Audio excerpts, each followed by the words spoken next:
ঠিক আছে কর। হাই এভরিওয়ান, আমি ঋতুপ্রিয়া আর আমার চ্যানেলের নতুন একটি ব্লগে আপনাদের জানাই অনেক অনেক ওয়েলকাম। কাল রাত থেকেই কিন্তু ঝাঁকে ঝাঁকে বেশ বৃষ্টি নামছে এখানে।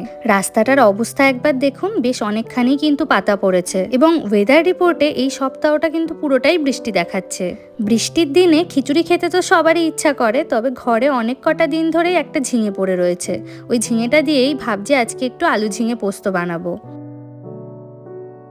এই যে এখানে দুটো মাঝারি সাইজের আলু, দুটো পেঁয়াজ আর একটা ঝিঙে কিন্তু আমি কাটার জন্য একদম রেডি করে নিয়েছি। আর এবার পোস্তটাও বার করে নেব। মশলার তাকটার কি অবস্থা হয়েছে দেখুন। আসলে বেশ কয়েকদিন ধরে কিন্তু একটু হুটোপাটিতেই কাজ চলছে, সেই জন্য আর তাকটা ভালো করে গোছানোর সময় পাচ্ছি না। তবে দেশে ফেরার আগেই তাকটিকে ভালো মতো গুছিয়ে পরিষ্কার করে যেতে হবে। এই যে পোস্তর প্যাকেটটাও বার করে